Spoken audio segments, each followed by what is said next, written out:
সূরাতুস সফের 9 নম্বর আয়াত আল্লাহ বলেন, হুয়াল্লাযী আরসালা রাসূলাহু বিল হুদা ওয়া দীনিল হাক্কি লিইয়ুযহিরাহু আলাদ দীনি কুল্লিহি ওয়ালাউ কারিহাল মুশরিকুন। আল্লাহ বলেন, হুয়াল্লাযী আরসালা রাসূলাহু,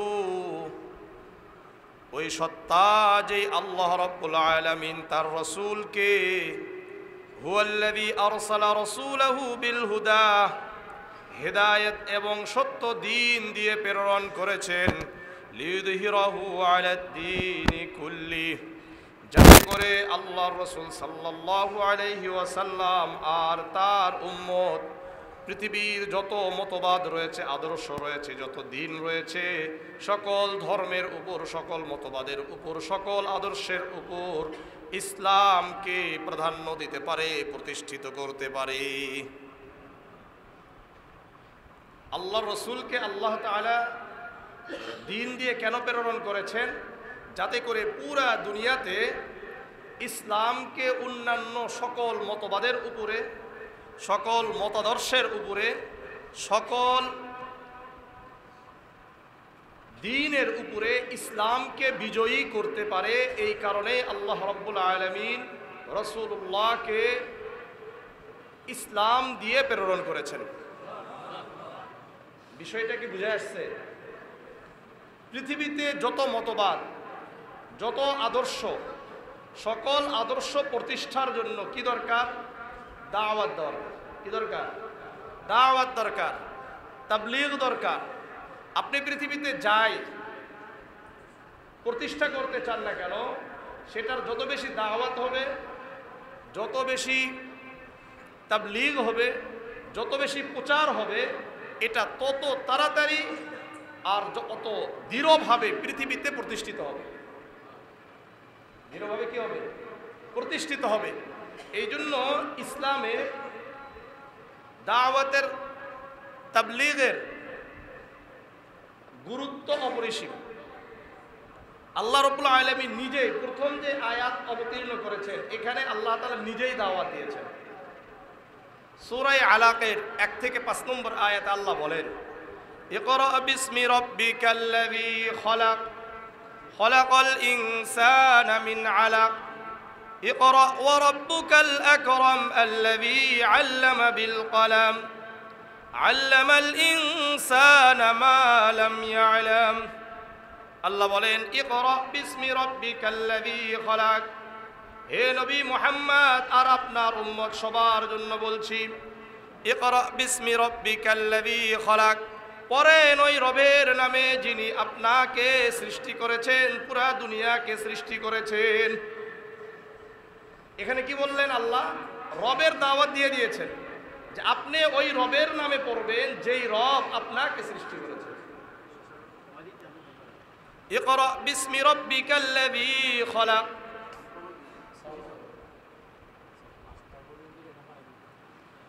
ইকরা বিসমি রাব্বিকাল্লাযী খলাক, খলাকাল ইনসানা মিন আলাক, যিনি মানুষকে রক্তপিণ্ড থেকে সৃষ্টি করেছেন।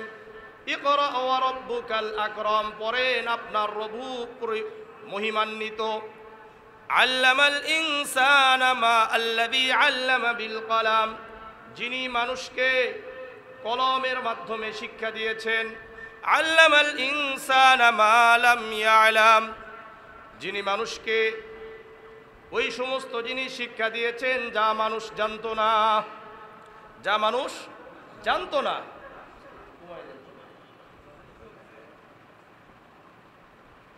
সুতরাং আল্লাহ রাব্বুল আলামিন প্রথম যে আয়াতগুলো অবতীর্ণ করলেন, এই আয়াতগুলোতেও আল্লাহ তাআলা নিজের রুবুবিয়তের দিকে আল্লাহ তাআলা দাওয়াত দিয়েছেন। যত নবী এবং রাসূল দুনিয়াতে আসছেন, সবাই এসে একটা দাওয়াত দিয়েছেন, ইয়া আইয়ুহান নাস কুলু লা ইলাহা ইল্লাল্লাহু তুফলিহুন, হে মানব জাতি তোমরা লা ইলাহা ইল্লাল্লাহ বলো, তোমরা পৃথিবীতে সফল হবা। এর অর্থ কি? লা ইলাহা ইল্লাল্লাহ বলো মানে মুখে বলা শুধু নয়, বরং এটা আমার আপনার জীবনে, সামাজিক জীবনে, রাষ্ট্রীয় জীবন, সব জায়গাতে লা ইলাহা ইল্লাল্লাহকে প্রতিষ্ঠা করা, যে আল্লাহ ছাড়া কোনো ইলাহ নাই, আল্লাহ ছাড়া কারো ইবাদত করা যায় না, এটার প্রতিষ্ঠার জন্যই সকল নবী এবং রসুলকে আল্লাহ প্রেরণ করেছেন। সকল নবী এবং রসুলকে আল্লাহ প্রেরণ করেছেন। আল্লাহ রাব্বুল আলামিন সূরা ইউনূসের 25 নম্বর আয়াতে আল্লাহ বলেন, ওয়াল্লাহু ইয়াদউ ইলা দারিস সালাম। আল্লাহ রাব্বুল আলামিন মানুষদেরকে দারুস সালাম, শান্তির ঘরের দিকে দাওয়াত দেন। ওয়াহদি মান ইয়াশাউ ইলা সিরাতিম মুস্তাকিম। আল্লাহ যাকে ইচ্ছা তাকে সরল সঠিক পথের রাস্তা দেখান। এখানেও আল্লাহ রাব্বুল আলামিন আমাকে, আপনাকে, সবাইকে দারুস সালাম, জান্নাতের দিকে দাওয়াত দিচ্ছেন। আল্লাহ নিজে দেন। সূরাতুল জুমআর 2 নম্বর আয়াতে আল্লাহ বলেন, হুয়াল্লাযী বা'আসা ফিল উম্মিয়িনা রাসূলাম মিনহুম ইয়াতলু আলাইহিম আয়াতিহি ওয়া ইউযাক্কিহিম ওয়া ইউআল্লিমুহুমুল কিতাবা ওয়াল হিকমাহ হুয়াল্লাযী বা'আসা ফিল উম্মিয়িনা রাসূলাম। আল্লাহ বলেন, উম্মীদের মধ্য হতে আমি আল্লাহ এমন একজন রসুলকে প্রেরণ করলাম, ইয়াতলু আলাইহিম আয়াতিহি, যিনি তার সম্প্রদায়ের কাছে আল্লাহ তাআলার কোরআনের আয়াতগুলো শুনিয়ে শুনিয়ে দাওয়াত দিবে। কোরআনের আয়াত দিয়ে মানুষদেরকে দাওয়াত দিবে। এখান থেকে কথাটা স্পষ্ট হন। আল্লাহ রাব্বুল আলামিন সূরাতুল মুদ্দাসসিরের প্রথম আয়াতে আল্লাহ বলেন, ইয়া আইয়ুহাল মুদ্দাসসির কুম ফাআনযির ওয়া রাব্বাকা ফাকাব্বির। আল্লাহ বলেন, ইয়া আইয়ুহাল মুদ্দাসসির, হে কুম্বলওয়ালা। কুম্বল দিয়ে আল্লাহর রাসূল কি করেছিলেন? নিজেকে জড়িয়ে রেখেছিলেন। তখন আল্লাহ বললেন, ইয়া আইয়ুহাল মুদ্দাসসির কুম ফাআনযির, আপনি উঠেন। ফাআনযির, মানুষের ময়দানে আপনি আল্লাহ রাব্বুল আলামিনের ব্যাপারে সতর্ক করেন। যদি তোমরা ইসলাম মানো, কোরআনকে মেনে নাও, আল্লাহ রাব্বুল আলামিনের বিধানকে মেনে নাও, তাহলে তোমরা জান্নাতি হবে। আর যদি না মানো তাহলে তোমরা জাহান্নামী হবে। ওয়া রাব্বাকা ফাকাব্বির, এবং আপনার রবের তাকবীর বলবেন। আল্লাহু আকবার। কার তাকবীর হবে? সবাই বলেন আল্লাহু আকবার, আল্লাহু আকবার, আল্লাহু আকবার। তাহলে আল্লাহু আকবারের ধ্বনি কিন্তু কোরআন থেকে আসছে। ওয়া রাব্বাকা ফাকাব্বির, হে নবী আপনি আপনার রবের তাকবীর আল্লাহু আকবার বলবেন। কি বলবেন? আল্লাহু আকবার বলবেন। দাওয়াত। সূরাতুল মাইদার 67 নম্বর আয়াতে আল্লাহ বলেন, ইয়া আইয়ুহার রাসূল বাল্লিগ মা উনজিলা ইলাইকা মির রাব্বিক। হে নবী, আপনার উপর যা কিছু অবতীর্ণ করা হয়েছে, এই সব কিছু কুরআনের প্রতিটি আয়াতের আপনি দাওয়াত দিবেন, মানুষের কাছে তাবলীগ পৌঁছায়া দিবেন। প্রতিটি আয়াতের তাবলীগ করবেন, প্রতিটি আয়াতের দাওয়াত দিবেন মানুষের কাছে। ওয়া ইল্লাম তাফআল ফামা বাল্লাগতা রিসালাতা। আল্লাহ বলেন, আপনি যদি কিছু আয়াতের তাবলীগ করেন আর কিছু আয়াতের তাবলীগ করলেন না, কিছু আয়াত মানুষকে বললেন আর কিছু আয়াত বললেন না, ফামা বাল্লাগতা রিসালাতা, তাহলে আল্লাহ রাব্বুল আলামিন আপনাকে যেই রিসালাতের দায়িত্ব দিয়েছিল, যেই নবুয়তের, যেই রসুলের দায়িত্ব দিয়েছিল, এই দায়িত্ব আপনি পালন করেন নাই। সুতরাং আমাদের কাছে কোরআন পুরো আসছে না অর্ধেক আসছে? সুদের আয়াত কোরআনে আসছে কিনা? ঘুষের আয়াত কোরআনে আসছে কিনা? আত্মসাৎ করার আয়াত কোরআনে আছে কিনা? জিনা করলে শাস্তি, এই আয়াতগুলো আছে কিনা? চুরি করলে হাত কাটতে হবে, এটার আয়াত আছে কিনা? অন্যায় করলে তাকে শাস্তি দিতে হবে, এই আয়াতগুলো আছে কিনা? সমস্ত আয়াতগুলোরই তাবলীগ করতে হবে, মানুষকে বুঝাইতে হবে, মানুষকে বুঝাইতে হবে।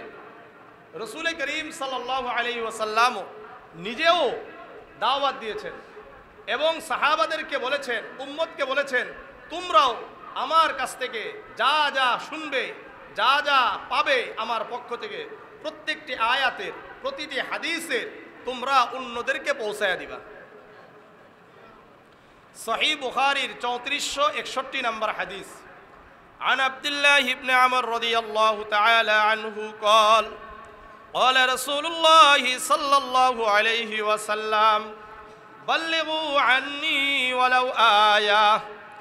আব্দুল্লাহ ইবনে আমর রাদিয়াল্লাহু তাআলা আনহু বর্ণনা করেন, আল্লাহর রাসূল সাল্লাল্লাহু আলাইহি ওয়াসাল্লাম বলেন, এই তোমরা আমার পক্ষ থেকে যদি একটি আয়াত একটি হাদিসও জানতে পারো, একটি আয়াত শুনছেন অথবা একটি হাদিস জানা হয়েছে। আমরা কত হাদিস কত আয়াত জানি, এরপরেও কি মানুষদের কাছে পৌঁছায়? কিন্তু আল্লাহর রাসূল বলেন, হে আমার উম্মত, তোমরা যদি আমার পক্ষ থেকে একটি আয়াত একটি হাদিসও জানো, এটা অন্যদের কাছে পৌঁছায়া দাও। তাহলে আমরা যত আয়াত শুনি, যত হাদিস শুনি, যত আমলের কথা শুনি, সকল কথাগুলো আমাদের অন্যদেরকে পৌঁছায়া দেওয়ার দায়িত্ব কার? আমার, আপনার, প্রত্যেকের। কারণ হলো অন্যান্য উম্মতদেরকে আর আমাদের মাঝে পার্থক্যের জায়গায় কোথায়? আমাদেরকে যে আল্লাহ তাআলা শ্রেষ্ঠত্ব দান করেছেন, এর কারণটা কি?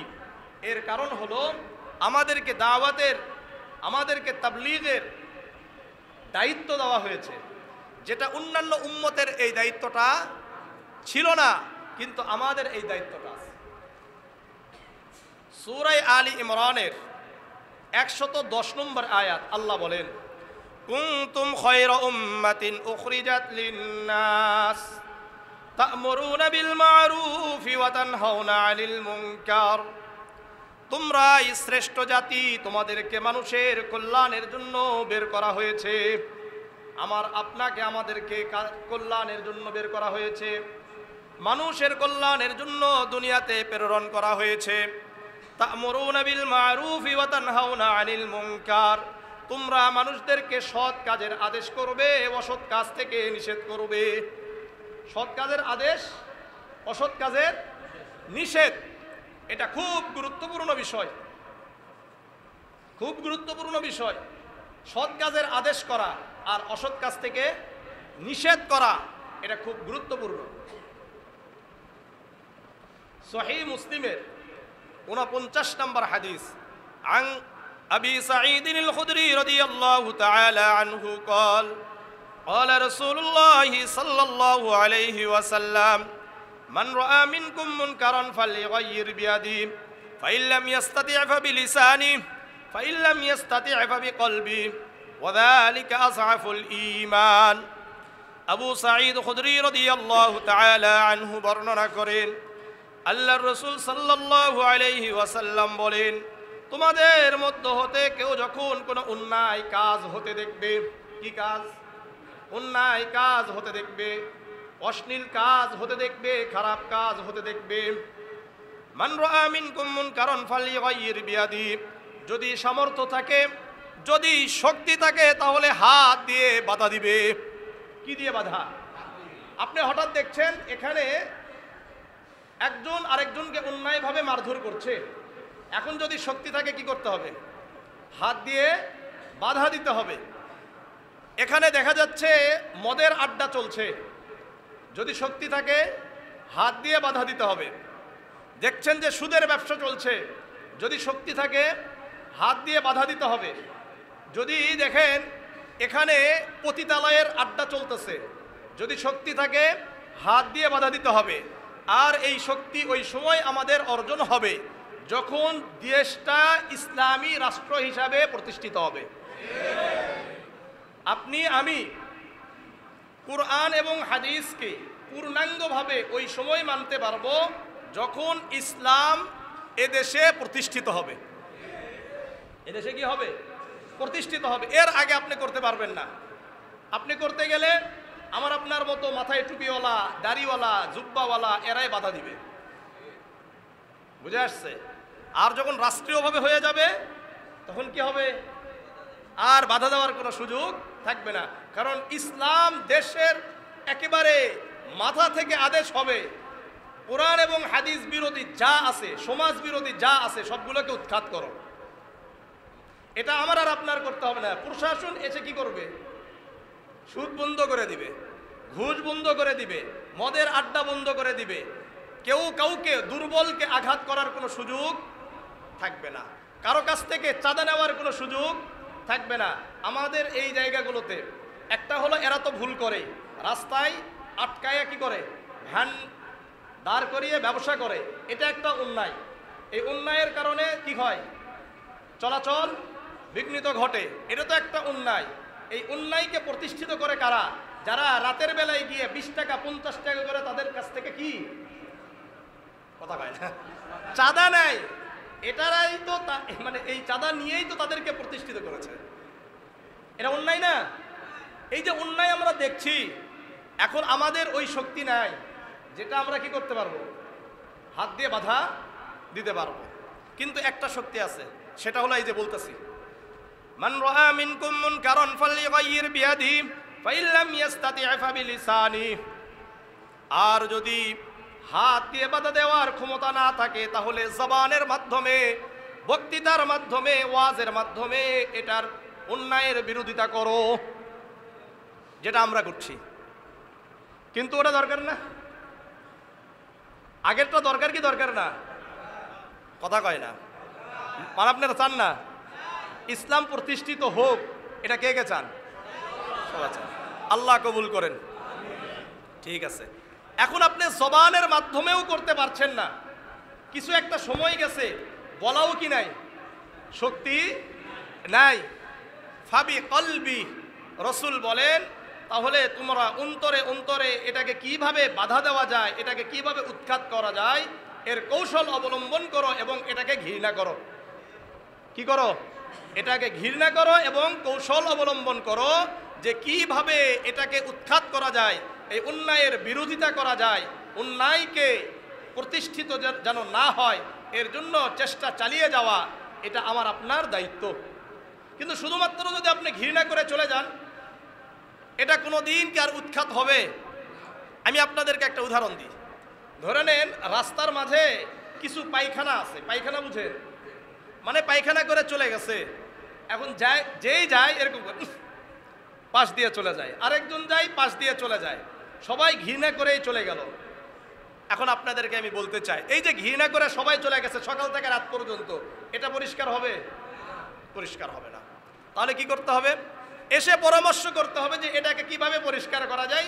4-5 জন 10 জন মিলে এটা যাদের দায়িত্ব আছে তাদেরকে বলা, অথবা দেখা যাচ্ছে যে এরকম কেউ দায়িত্ব পালন করছে না, তাহলে 5-6 জন মিলে একটা পরামর্শ করে, মিটিং করে, এটা একজনকে বলা, যদি তুমি এটা পরিষ্কার করো তাহলে তোমাকে আমরা এত টাকা দিব। পরিষ্কার হবে কি না? তাহলে কি হলো, আপনি এটাকে ঘৃণা করে চলে গেলেন না, বরং এটা কিভাবে পরিষ্কার করা যায় এর জন্য কি করছেন, কৌশল অবলম্বন করেছেন, পরামর্শ করেছেন। আমার কথা বুঝে আসছে? এটা করতে হবে। যারা আমর বিল মারুফ আর নেহি আনিল মুনকার ছেড়ে দেয়, তাদের ব্যাপারে আল্লাহ রসুলের 2টা হাদিস খুব গুরুত্বপূর্ণ। নওয়াদিরুল উসুল একটা কিতাব আছে, এই কিতাবের 933 নম্বর হাদিস। عن أبي هريرة رضي الله تعالى عنه قال قال رسول الله صلى الله عليه وسلم إذا عظمت أمتي الدنيا نزعت منها هيبة الإسلام। আবু হুরায়রা রাদিয়াল্লাহু তাআলা আনহু বর্ণনা করেন, আল্লাহর রাসূল সাল্লাল্লাহু আলাইহি ওয়াসাল্লাম বলেন, যখন আমার উম্মতের কাছে দুনিয়া বড় মনে হবে, দুনিয়ার গুরুত্ব বেড়ে যাবে, দুনিয়ার গুরুত্ব বেড়ে যাবে, নুজিআত মিনহা হাইবাতুল ইসলাম। আল্লাহর রাসূল বলেন, আমার উম্মতের অন্তর থেকে ইসলামের গুরুত্ব ছিনিয়ে নেওয়া হবে।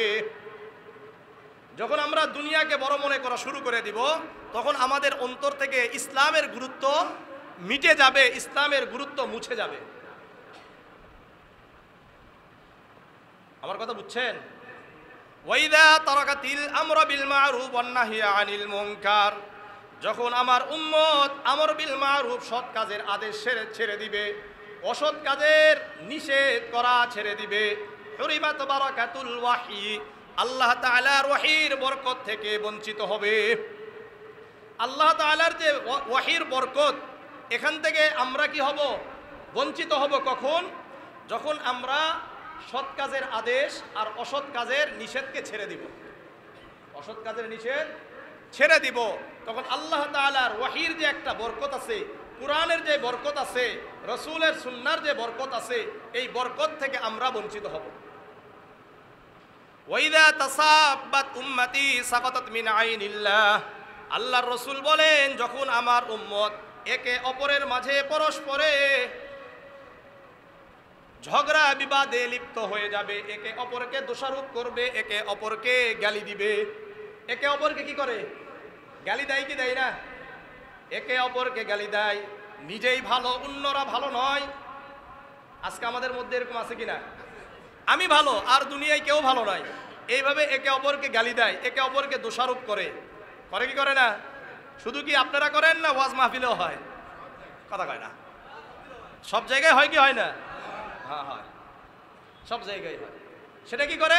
আমি ভালো, আমার দল ভালো, আর বাকি দুনিয়াতে কেউ ভালো না। এই যে গালি দেওয়া, একে অপরের দোষারোপ করা, একে অপরকে গালি দিচ্ছে, রাসূল বলেন ওয়াইদা তাসাব্বাত উম্মতি, আমার উম্মতের মাঝে যখন একে অপরকে গালি দিবে, একে অপরের প্রতি বিদ্বেষ ছড়াবে, সাকাতাত মিন আইনিল্লাহ, আল্লাহর রাসূল বলেন আল্লাহ তাআলার দৃষ্টি থেকে আমার উম্মত পড়ে যাবে। তখন আমরা কি হয়ে যাব? আল্লাহ তাআলার দৃষ্টি থেকে, আল্লাহ তাআলার রহমতের দৃষ্টি থেকে আমরা সরে যাব। আজকে আমাদের অবস্থাটা এটাই, আমরা অন্যদেরকে গালি দিই, অন্যদের ভুল ধরা নিয়ে আমরা ব্যস্ত আছি। আল্লাহ বুঝার তৌফিক দান করেন। আল্লাহ রাব্বুল আলামিন রাসূলুল্লাহকে দাঈ হিসাবে প্রেরণ করেছেন। কি হিসাবে? দাঈ হিসাবে, দাওয়াত দেওয়া। কতটা গুরুত্বপূর্ণ! সূরা আহজাবের 45-46 নম্বর আয়াত আল্লাহ বলেন, ইয়া আইয়ুহান নাবিয়্যু ইন্না আরসালনাকা শাহিদাও ওয়া মুবাশশিরাও ওয়া নাযীরা ওয়া দাঈয়ান ইলাল্লাহি বিইযনিহি ওয়া সিরাজাম মুনীরা। ইয়া আইয়ুহান নাবিয়্যু, আল্লাহ বলেন হে আমার নবী মুহাম্মদ, ইন্না আরসালনাকা শাহিদাও ওয়া মুবাশশিরাও ওয়া নাযীরা, আমি আপনাকে শাহেদ সাক্ষ্যদাতা হিসাবে প্রেরণ করেছি। ইন্না আরসালনাকা শাহিদাও ওয়া মুবাশশিরাও, এবং আপনাকে সুসংবাদদাতা হিসাবে প্রেরণ করেছি। ওয়া দাঈয়ান ওয়া নাযীরা, এবং সতর্ককারী রূপে প্রেরণ করেছি। ওয়া দাঈয়ান ইলাল্লাহি বিইযনিহি ওয়া সিরাজাম মুনীরা, এবং আপনাকে দাঈ হিসাবে প্রেরণ করেছি, আপনি আল্লাহ তাআলার দিকে মানুষদেরকে দাওয়াত দিবেন। মানুষদেরকে কার দিকে দাওয়াত দিবেন? আল্লাহর দিকে দাওয়াত দিবে। কেমন? সিরাজাম মুনীরা, একেবারে মোমবাতির আলোর নাই। কিসের আলোর নাই? মোমবাতির আলোর নাই। রাসূলুল্লাহকে মোমবাতির আলোর সাথে তুলনা করেছেন। রাসূলুল্লাহকে শামসাম মুনীরা, সূর্যের আলোর সাথে তুলনা করে নাই। আমারাম মুনীরা, চন্দ্রের আলোর সাথে তুলনা করে নাই। বরং রাসূলুল্লাহকে একেবারে নগণ্য একটা বিষয়, নগণ্য একটা জিনিস কিসের সাথে তুলনা করেছেন? মোমবাতির সাথে। খটকা লাগে কি লাগে না? রাসূলকে তো সূর্যের সাথে তুলনা করলে ভালো হতো, কারণ সূর্য দ্বারা পুরা দুনিয়া আলোকিত হয়। হয় কি হয় না? রাসূলকে আমারাম মুনীরা, চন্দ্রের সাথে তুলনা করলে ভালো হতো, কারণ চন্দ্রও তো দুনিয়াকে আলো দেয়। কিন্তু রাসূলুল্লাহকে একেবারে নগণ্য একটা বস্তুর সাথে তুলনা করলেন, মোমবাতির আলোর সাথে তুলনা করলেন। আমি আপনাদেরকে বলি, বলেন তো সূর্যের আলো দ্বারা কি একজন থেকে, অর্থাৎ সূর্যের আলোকে অন্যরা পেয়ে তারাও কি অন্যদেরকে আলোকিত করতে পারে? পারে না। চন্দ্র, সে কি আরো 10টা চন্দ্র অথবা 10টা নক্ষত্রকে আলোকিত করে দুনিয়াকে আলোকিত করতে পারে? পারে না। কিন্তু আমরা যদি একটা এখানে মোমবাতি জ্বালাই, মোমবাতিকে প্রজ্বলিত করি, একটা মোমবাতি থেকে কমপক্ষে 100টা মোমবাতি প্রজ্বলিত করা যায় কি যায় না? ওই 100টা মোমবাতি থেকে আরো 1000 মোমবাতি করা যাবে কি যাবে না? ওই 1000 থেকে 1 লাখ করা যাবে কি যাবে না? 1 লাখ থেকে 1 কোটি করা যাবে কি যাবে না? 1 কোটি থেকে মিলিয়ন করা যাবে কি যাবে না? মিলিয়ন থেকে বিলিয়ন করা যাবে কি যাবে না? পুরা পৃথিবীকে আলো করা যাবে কি যাবে না? সূত্রপাত কয়টা? একটা। ঠিক তেমনিভাবে রাসূলুল্লাহ একটা আলো, মোমবাতির আলো। এই মোমবাতির আলো দ্বারা সাহাবারা আলোকিত হয়েছে, সাহাবাদের আলো দ্বারা তাবিঈনরা আলোকিত হয়েছে, তাবেঈনদের আলো দ্বারা তাবেঈনরা আলোকিত হয়েছে, তাবেঈনদের আলো দ্বারা ইমাম মুস্তাহিদিনরা আলোকিত হয়েছে, মুহাদ্দিসিন কেরামরা আলোকিত হয়েছে, আল্লাহর ওলিরা আলোকিত হয়েছে, আমরা পর্যন্ত আলোকিত হচ্ছি। কিয়ামত পর্যন্ত রাসূলুল্লাহর ওই যে মোমবাতি, এটা দ্বারা আমরা আলোকিত হতেই থাকব। এই জন্য রাসূলুল্লাহকে কার সাথে তুলনা করা হয়েছে? মোমবাতির সাথে। সকল নবী এবং রসুলদেরকেও আল্লাহ রাব্বুল আলামিন দাওয়াতের মেহনতের জন্য প্রেরণ করছেন। সূরা হুদের 84 নম্বর আয়াত আল্লাহ বলেন, ওয়াইলা আদিন আখাহুম হুদা ক্বালা ইয়া কওমি ইবুদুল্লাহা মা লাকুম মিন ইলাহিন গায়রু। আল্লাহ রাব্বুল আলামিন হুদ আলাইহিস সালাতু ওয়াস সালাম কে তার ওয়াইলা মাদিয়ানা আখাহুম, তার মাদিয়ান শহরে নববীতে ঢুকে গেছেন। ফালাসিকতু ফিল হুজরাত আস্তামিউ মা ইয়াকুলু। এখন আয়েশা রাদিয়াল্লাহু তাআলা আনহা বলেন, আমি ঘরের দেয়াল ঘেঁষে দাঁড়িয়ে গেলাম এইটা শোনার জন্য আল্লাহর রাসূল কি বলেন, আল্লাহর রাসূল কি বলেন এটা শোনার জন্য আয়েশা রাদিয়াল্লাহু তাআলা আনহা কি করলেন? দেয়াল ঘেঁষে দাঁড়িয়ে গেলেন। এই জন্য শোনেন, রাসূলুল্লাহ সাল্লাল্লাহু আলাইহি ওয়াসাল্লাম মসজিদে নববীতে কি বলতেন এটাও আয়েশা জানতে পারতেন, ঘরে কি বলতেন এটাও আয়েশা রাদিয়াল্লাহু তাআলা আনহা জানতে পারতেন। আয়েশা রাদিয়াল্লাহু তাআলা আনহার গুরুত্ব এমনি বেশি নয়, বিভিন্ন কারণ আছে। তো উনি দাঁড়িয়ে গেছেন, আল্লাহর রাসূল কি বলেন? ফাকআদা আলাল মিম্বার, আল্লাহর রাসূল সাল্লাল্লাহু আলাইহি ওয়াসাল্লাম মিম্বারে বসলেন। ফাহামিদাল্লাহ ওয়া আসনা আলাইহি, আল্লাহ তাআলার প্রশংসা করলেন, আল্লাহ তাআলার গুণগান করার পরে বললেন, ইয়া আইয়ুহান নাস, হে লোক সকল, ইন্নাল্লাহা ইয়াকুলু লাকুম, নিশ্চয় আল্লাহ রাব্বুল আলামিন তোমাদেরকে বলেন, মুরু বিল মা'রুফ ওয়ানহাউ আনিল মুনকার, তোমরা সৎ কাজের আদেশ করো, অসৎ কাজের নিষেধ করো। কি বলছে দেখেন, গুরুত্ব দেখেন। এমন একটা চিন্তা নিয়ে ঢুকছেন, কোনো কথা বলেন নাই, ডাইরেক্ট মসজিদে নববীতে ওযু করে মসজিদে ঢুকেই কি বলছেন? এই লোক সকল শোনো, তোমরা মুরু বিল মা'রুফ, তোমরা সৎ কাজের আদেশ করো, এটা আল্লাহর আদেশ। ওয়ানহাউ আনিল মুনকার, তোমরা অসৎ কাজের নিষেধ করো। ক্বাবলা আন তাদউ ফালা উজিবা লাকুম, ওই সময়ের পূর্বে যে তোমরা আমার কাছে দোয়া করবে, আমি আল্লাহ তোমাদের দোয়াকে কবুল করব না। তাহলে দোয়া কবুল হওয়ার জন্য শর্ত কি? সৎ কাজের আদেশ আর অসৎ কাজের নিষেধ করা। ওয়াতাসআলুনি ফালা উতিয়াকুম, তোমরা আমার কাছে চাইবে, আমি আল্লাহ তোমাদেরকে দিব না, আমি আল্লাহ তোমাদেরকে দিব না। তোমরা আমার কাছে দোয়া করবা, কিন্তু আমি আল্লাহ তোমাদেরকে ওই জিনিসটা দিব না। ওয়াতানসুরুনি ফালা আনসুরাকুম, তোমরা আমার কাছে সাহায্য চাবে, আমি তোমাদেরকে সাহায্য করব না। ওমা যাদা আলাইহিন হাত্তা নাযালা, আল্লাহ রাসূল এই কথা বলেই মেম্বার থেকে নেমে গেলেন। তাহলে দোয়া কবুল হওয়ার জন্য শর্ত সৎ কাজের আদেশ, অসৎ কাজের নিষেধ। আল্লাহ তাআলার কাছ থেকে নেওয়ার শর্ত সৎ কাজের আদেশ, অসৎ কাজের নিষেধ। আল্লাহর সাহায্য পাওয়ার শর্ত সৎ কাজের আদেশ আর অসৎ কাজের নিষেধ। করা যাবে তো ইনশাআল্লাহ? করা যাবে। হ্যাঁ, যারা মানুষদেরকে কল্যাণের দিকে ডাকে, মনে করলেন আমরা অনেক সময় নিজে একটা কল্যাণকর কাজ করতে পারলাম না, কিন্তু অন্য আরেকজনের মাধ্যমে ওই কল্যাণকর কাজ করলাম, তাহলে আমি বলার কারণে যেই ব্যক্তি কল্যাণকর কাজ করলো এই ব্যক্তির সমতুল্য সওয়াব আমি নিজেও পেয়ে যাব। দাওয়াতের কতটা গুরুত্ব দেখেন। আপনি পারছেন না, কিন্তু আপনি অন্যকে কি করলেন? রাস্তাটা দেখিয়ে দিলেন, তাহলে ওই ব্যক্তি ওই ভালো কাজ করেছে, আপনিও ওটা পাবেন। একজন ব্যক্তিকে নামাজের দাওয়াত দিয়েছেন, নামাজ পড়েছে, আপনি তার সমতুল্য নামাজের সওয়াব পাবেন। একজন ভিক্ষুক আছে অথবা অসুস্থ ব্যক্তি আছে, তার চিকিৎসার ব্যবস্থা হচ্ছে না, আপনি নিজে দিতে পারছেন না, আপনার ওই কিনাই সামর্থ্য নাই, কিন্তু কিছু ব্যক্তিদের কাছ থেকে আপনি টাকা পয়সা উঠিয়ে তাকে সাহায্য সহযোগিতা করেছেন, তাহলে আপনি কি পাবেন? ওই সাহায্য সহযোগিতার পুরা সওয়াব আপনি পেয়ে যাবেন। হাদিস শুনেন, সহিহ মুসলিমের 6699 নম্বর হাদিস। عن أبي هريرة رضي الله تعالى عنه قال أن رسول الله صلى الله عليه وسلم قال من دعا إلى هدى كان له من الأجر مثل أجور من تبعه। আল্লাহর রাসূল সাল্লাল্লাহু আলাইহি ওয়াসাল্লাম বলেন, যে ব্যক্তি মানুষদেরকে কল্যাণের দিকে রাস্তা দেখালো, কিসের রাস্তা? কল্যাণের রাস্তা, হেদায়েতের রাস্তা দেখিয়েছে।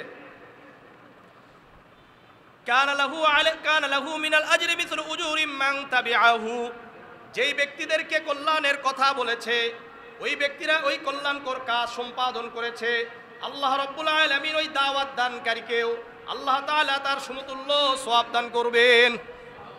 লা ইয়ানকুসু যালিকা মিন উজুরিহিম শাইআন। আল্লাহ রাসূল সাল্লাল্লাহু আলাইহি ওয়াসাল্লাম বলেন, এই ভালো করে মনোযোগ দিয়ে শোনো, এই যে দাওয়াত যিনি দিয়েছেন তাকে যে তার সমতুল্য সওয়াব দিয়েছে, এই কারণে যিনি ওই কাজটা সম্পাদন করেছে তার সওয়াবের মধ্যে কোনো কম বেশি করা হবে না। যেমন ধরেন মুয়াজ্জিন সাহেব আমাকে দাওয়াত দিয়ে একটা কল্যাণকর কাজ করিয়েছে, যে উনি বলছেন যে হুজুর অমুক জায়গায় একজন অসুস্থ ব্যক্তি আছে, তার কি নাই,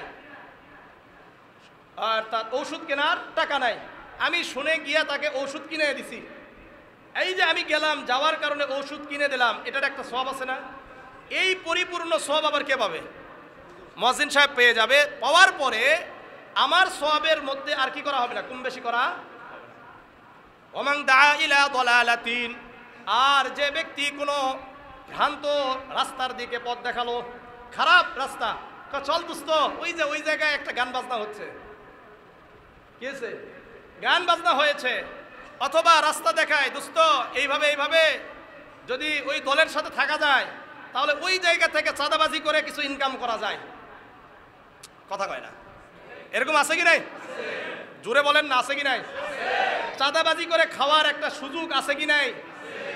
এই যে রাস্তা দেখাইছে না, রাসূল বলেন কানা লাহু আলাইহি মিনাল আজরি মিসলু আসামিম, কানা লাহু মিনাল আজরি কানা লাহু আলাইহি মিনাল ইসমি মিসলু আসামিম মান তাবিআহু লা ইয়ানকুসু যালিকা মিন আসামিহিম শাইআন।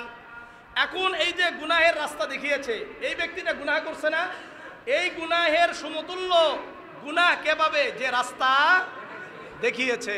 ভাই হুজুর আমি তো খাই না, আমি কি করি না, হারাম খাই না, কিন্তু আপনার সাথে যারা থাকে, আপনার নেতৃত্বে যারা খাচ্ছে, এদের সমতুল্য গুনাহ কে পাবে? আপনি পাবেন। আর আপনাকে যে এই গুনাহটা দেওয়া হলো, এই কারণে তাদের আবার গুনাহের মধ্যে কি করা হবে না, হালকা করা হবে না। কথা বুঝে আসছে? জামিয়া তিরমিজির আরেকটা হাদিস, 2670 নম্বর হাদিস, আনাস ইবনে মালিক রাদিয়াল্লাহু তাআলা আনহু থেকে বর্ণিত, আতান নবী সাল্লাল্লাহু আলাইহি ওয়াসাল্লাম রাজুলুন ইস্তাহমিলুহু, একজন ব্যক্তি আল্লাহ রাসূলের কাছে এসে বললেন, ইয়া রাসূলুল্লাহ, আমার বাহন নাই। আমার কি নাই? বাহন নাই। আমাকে যদি একটা বাহন দিতেন, বাহন বুঝেন তো নাকি? মানে একটা উট দিতেন অথবা ঘোড়া দিতেন, যেখানে আমি উঠে আমি কি চলাফেরা করতে পারতাম। আগের তো মনে করলেন বাহন ছাড়া চলা কঠিন ছিল না? কঠিন ছিল। তো বাহন যদি দিতেন, ফালাম ইয়াজিদ ইনদাহু মা ইয়াতাহাম্মালুহু, রাসূলুল্লাহ দেখলেন যে রাসূলুল্লাহর কাছে কোনো কি নাই, ব্যবস্থা নাই। ফাদাল্লাহু আলা আখর, রাসূল ওই ব্যক্তিকে বললেন, যাও আমার ওই সাহাবীর কাছে গিয়ে তুমি একটা বাহন চাও, হয়তোবা তার কাছে থাকলে তোমাকে দিবে। ওই ব্যক্তি ওই সাহাবীর কাছে গেছেন, ফাহামালাহু, যাওয়ার পরে যখন তাকে বলেছে তখন তাকে একটা বাহন দিয়ে দিয়েছে। ফাআতান নবী সাল্লাল্লাহু আলাইহি ওয়াসাল্লাম আখবারাহু, ওই ব্যক্তি ওই বাহন নিয়ে আল্লাহর রাসূলের কাছে এসে বললেন, ইয়া রাসূলুল্লাহ, আপনি আমাকে অমুক ব্যক্তির কাছে যেতে বলেছিলেন, তার কাছে গিয়ে আমি বলেছি আমার বাহন নাই, আপনি যদি একটা বাহন দিতেন, একটা উট দিতেন, তাহলে আমার জন্য ভালো হতো। এই ব্যক্তি আমাকে বাহন দিয়েছে। তখন রাসূল বলেন, কোনো সমস্যা নাই, ইন্নাদ দাল্লা আলাল খায়রি কাফাইলিহি, যে ব্যক্তি কল্যাণের পথ দেখায় আর যে কল্যাণকর কাজকে সম্পাদন করে, উভয় কি পাবে? সমতুল্য সওয়াব পাবে। এই যে ওই ব্যক্তি যে তোমাকে বাহন দিয়েছে, যেই সওয়াব পেয়েছে, আমি নবী মুহাম্মদুর রাসূলুল্লাহ তার কথা বলে আমিও কি পেয়েছি? সমতুল্য সওয়াব পেয়ে গেছি। এই জন্য কল্যাণের কাজ করবেন তো ইনশাআল্লাহ। এখন অনেকে মনে করে হুজুররা খালি মানুষের জন্য চায়। কেন চাই এখন বুঝছেন? কেন চাই বলেন তো? আমি যে আপনাদেরকে বিভিন্ন সময় বলি যে উমুকরে দেন, তুমুকরে দেন, ওই জায়গায় দেন, এই জায়গায় দেন, কেন চাই বলেন? আমার সওয়াবের দরকার। আর আপনারাও কি হলেন? আমার এই কথা দ্বারা উদ্বুদ্ধ হয়ে আপনারাও দান করলেন, আপনারাও সওয়াব পাইলেন, আমিও সওয়াব পাইলাম, উভয় মিলে একসাথে জান্নাতে যাওয়া যায়। কি বলেন, একসাথে জান্নাতে যেতে চান? তাহলে আমরা একসাথে কি করব, কাজ করব তো ইনশাআল্লাহ। আমি আপনাদেরকে গত সপ্তাহে তার আগের সপ্তাহে বলেছিলাম, আমাদের যে নবমুসলিম হয়েছে আব্দুর রহিম আর আব্দুল কাদের। আব্দুর রহিম কার নাম? ছেলে না বাবা? ছেলের নাম আব্দুর রহিম আর বাবার নাম কি? আব্দুল কাদের। এখানে মুসলমান হয়েছে, সবাই দেখছেন না? আলহামদুলিল্লাহ। মসজিদেও আসেন, ওই যে সবাই জানেন ওনারা মসজিদে আসেন, আলহামদুলিল্লাহ। আমি দোয়া করি আল্লাহ তাআলা পূর্ণাঙ্গভাবে ইসলামের উপর চলার তৌফিক দান করেন, ঠিক আছে ইনশাআল্লাহ। তো আমি গত সপ্তাহেও বলেছিলাম, এই সপ্তাহ তাদের জন্য আমাদের এলাকার ছাত্ররা দাঁড়াবে বাক্স নিয়ে, আমরা যথাসাধ্য তাদেরকে সহযোগিতা করার জন্য চেষ্টা করব ইনশাআল্লাহ। করবেন তো ইনশাআল্লাহ? কেউ খালি হাতে যাব? সবাই ওখান থেকে টাকা উঠিয়ে নিয়ে চলে যাবেন, এটাই তো বলছেন। কেউ না দিয়ে যাব না ইনশাআল্লাহ, সবাই দিয়ে যাওয়ার জন্য চেষ্টা করব। আল্লাহ আমাদের সবাইকে কবুল করেন। একটা মাহফিল বাইতুল জান্নাত জামের ভাই, তার আপন ভাই যারা আছে, তার নিকটাত্মীয় যারা আছে, তার ভাইয়েরা যারা ছিল, তাদের কাছে প্রেরণ করেছেন যেন উনি আল্লাহ তাআলার দিকে দাওয়াত দেয়। উনি এসে বললেন, ইয়া কওমি ইবুদুল্লাহ, এই লোক সকল, তোমরা একমাত্র আল্লাহর ইবাদত করো, আল্লাহর ইবাদতের সাথে কাউকে শরীক করবা না, কাউকে শরীক করবা না। ওয়াইলা সামুদ আখাহুম সালিহা, আবার সালিহ আলাইহিস সালাতু ওয়াস সালামকে প্রেরণ করলেন, উনিও এসে বললেন, ইয়া কওমি ইবুদুল্লাহ, হে লোক সকল, তোমরা একমাত্র আল্লাহর ইবাদত করবে, আল্লাহর ইবাদতের সাথে অন্য কাউকে শরীক করবা না। ওয়াইলা আদিন আখাহুম সালিহা, এইভাবে বিভিন্ন নবীদেরকে প্রেরণ করেছেন। হযরত ইব্রাহিম আলাইহিস সালাতু ওয়াস সালাম সম্পর্কে সূরা আনকাবুতের 16 নম্বর আয়াত আল্লাহ বলেন, ওয়া ইব্রাহিম ইয ক্বালা লিকওমি ইবুদুল্লাহ মা লাকুম মিন ইলাহিন গায়রু। ইব্রাহিম আলাইহিস সালাতু ওয়াস সালাম এসে বললেন, এই আমার সম্প্রদায়, তোমরা একমাত্র আল্লাহর ইবাদত করো, আল্লাহর ইবাদত ছাড়া অন্য কারো ইবাদত করা যাবে না। সুতরাং সকল নবী এবং রসুলদের এই কাজ ছিল। সুতরাং আমাদেরকে রাসূলুল্লাহ সাল্লাল্লাহু আলাইহি ওয়াসাল্লামকে মোমবাতি হিসাবে প্রেরণ করে আমাদেরকে এই মোমবাতির দায়িত্ব দিয়েছেন। এখন আমাদের কাজ হলো কোরআন এবং সুন্নাহর আলোকে প্রত্যেক মানুষকে এটা বুঝানো যে একমাত্র ইসলামের মধ্যেই দুনিয়ার শান্তি, আখিরাতের মুক্তি আছে। যদি আপনারা ইসলামকে মেনে নেন, ব্যক্তিগত জীবন থেকে রাষ্ট্রীয় জীবন পর্যন্ত ইসলামকে প্রতিষ্ঠিত করা যায়, তাহলে আপনার পারিবারিক জীবনে শান্তি আসবে, সামাজিক জীবনে শান্তি আসবে, রাষ্ট্রীয় জীবনে শান্তি আসবে। এছাড়া আর কোনো পন্থার মধ্যে শান্তি দুনিয়াতেও থাকবে না, আখিরাতেও থাকবে না। এই কাজ করা যাবে? যদি করেন তাহলে লাভ কি? সূরা আলী ইমরানের 104 নম্বর আয়াত আল্লাহ বলেন, ওয়ালতাকুম মিনকুম উম্মাতুন ইয়াদউনা ইলাল খায়রি ওয়া ইয়া'মুরুনা বিল মা'রুফ ওয়া ইয়ানহাউনা আনিল মুনকার ওয়া উলাইকা হুমুল মুফলিহুন। আল্লাহ রাব্বুল আলামিন বলেন, তোমাদের মধ্যে একটা জামাত থাকবে যারা কল্যাণের দিকে মানুষদেরকে দাওয়াত দিবে, মানুষদেরকে সৎ কাজের আদেশ করবে এবং অসৎ কাজের নিষেধ করবে, এরাই দুনিয়াতে সফল হবে। তাহলে মুমিন যারা সফল, কারা সফল? যারা মানুষদেরকে কল্যাণের দিকে দাওয়াত দিবে। যা কল্যাণকর এটাই ইসলাম, যা কল্যাণকর এটাই ইসলাম। কল্যাণের দিকে আপনি যদি দাওয়াত দেন, সৎ কাজের আদেশ আর অসৎ কাজের নিষেধ করেন, তাহলে আপনারা কি হবেন? সফল হবেন। কি হবেন? সফল হবেন। সূরা হামিম আস-সাজদার 33 নম্বর আয়াত আল্লাহ বলেন, মানুষকে আল্লাহর দিকে দাওয়াত দেওয়া এটা শ্রেষ্ঠ কথা। কি বলেন? মানুষদেরকে আল্লাহ তাআলার দিকে দাওয়াত দেওয়া এটা কি? শ্রেষ্ঠ কথা। আল্লাহ বলেন, ওয়ামান আহসানু কওলাম মিম্মান দাআ ইলাল্লাহ, ওই ব্যক্তির থেকে শ্রেষ্ঠ কথা আর কার হতে পারে যে ব্যক্তি মানুষদেরকে আল্লাহ তাআলার দিকে ডাকে, আল্লাহ তাআলার বিধানের দিকে ডাকে। এই ব্যক্তির কথা থেকে শ্রেষ্ঠ কথা দুনিয়াতে আর কার হতে পারে? হতে পারে নাকি? সুতরাং আমার আপনার কথা প্রতিদিন টার্গেট করেন, প্রতিদিন একজন দুইজন করে টার্গেট করেন, এদেরকে আপনি মসজিদের দিকে রাখবেন, এদেরকে আল্লাহ তাআলার দিকে ডাকবেন, এদেরকে কল্যাণের দিকে ডাকবেন। সত্য কথা বলতে হবে, এই কথাটা তাদেরকে বলেন। আমানতের খেয়ানত করা যাবে না, এই কথাটা বলেন। মানুষের সাথে ওয়াদা ভঙ্গ করা যাবে না, এই কথা বলেন। মানুষের সাথে মানুষকে গালি দেওয়া যাবে না, এই কথাটা বলেন। মানুষের সাথে খারাপ আচরণ করা যাবে না, এই কথা বলেন। বাবা মার সাথে ভালো আচরণ করতে হবে এই কথাটা বলেন, সন্তানের হক আদায় করতে হবে এই কথাটা বলেন, স্ত্রীকে মারধর করা যায় না, স্ত্রীকে গালি দেওয়া যায় না, এই কথাগুলোর দাওয়াত দেন। ইসলাম তো সব, ইসলাম সব না, যা দরকার যা কল্যাণকর তা ইসলাম। আমি একটা কথা বারংবার বলি, আপনার কাছে যেটা দেখবেন খটকা লাগবে এটা খারাপ, দেখবেন যে ইসলাম এটাকে হারাম করেছে। দেখবেন যেটা অন্তর ইসলাম অর্থাৎ ব্রেন বলতেছে এটা ভালো, দেখবেন যে ইসলাম বলে যে এটা ভালো। অর্থাৎ আমাদের মেজাজের সাথে স্বভাবের সাথে ইসলামের কি আছে?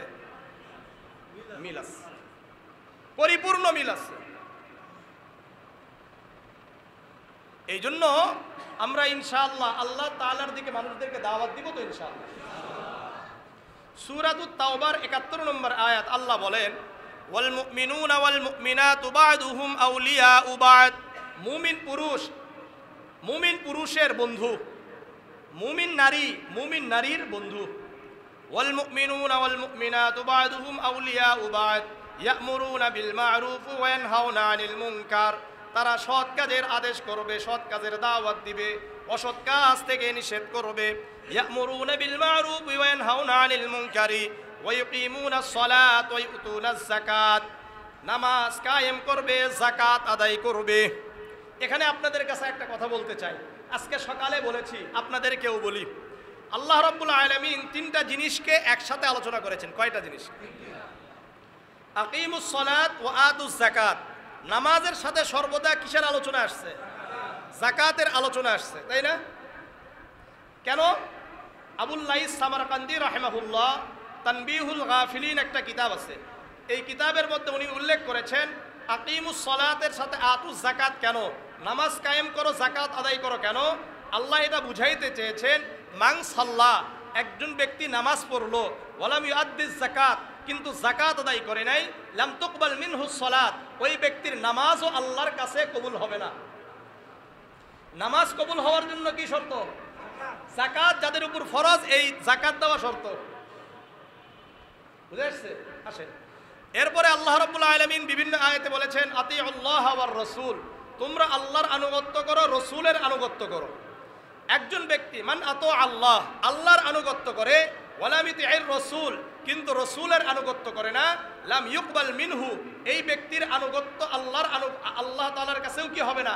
গ্রহণযোগ্য হবে না। আল্লাহর আনুগত্য হওয়ার জন্য কার আনুগত্য করা ফরজ? রসুলের আনুগত্য করা ফরজ। রসুলের আনুগত্য করলেই আল্লাহর আনুগত্য হবে। এরপরে কোরআনের মধ্যে আসছে, আনিশকুরলি ওয়ালি ওয়ালিদাইক, তোমরা আমার কৃতজ্ঞতা স্বীকার করবে, তোমাদের পিতামাতারও কৃতজ্ঞতা স্বীকার করবে।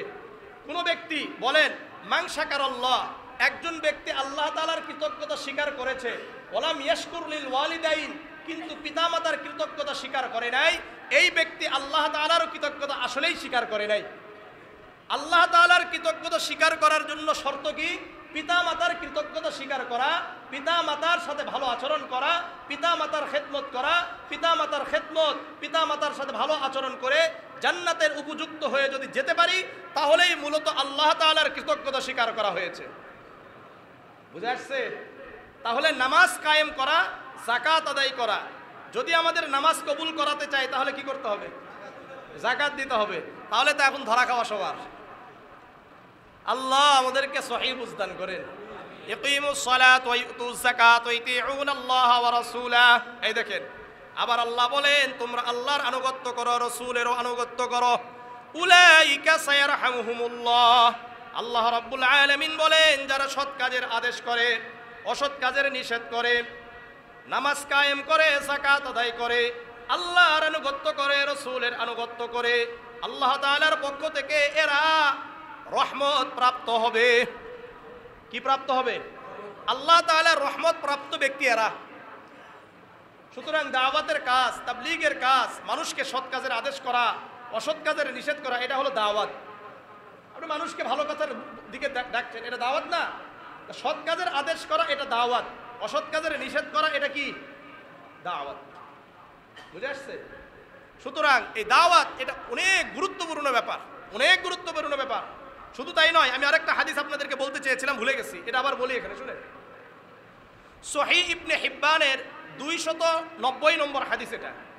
আনা আয়েশা রাদিয়াল্লাহু তাআলা আনহা قالت دخل علي النبي صلى الله عليه وسلم আয়েশা রাদিয়াল্লাহু তাআলা আনহা বর্ণনা করেন আল্লাহর রাসূল সাল্লাল্লাহু আলাইহি ওয়াসাল্লাম হঠাৎ আমার কাছে আসলেন, মানে আমি যেই ঘরে আছি এই ঘরে আল্লাহর রাসূল হঠাৎ আসলেন। চেহারা বিবর্ণ, একেবারে একটা চিন্তার ছাপ দেখা যায়।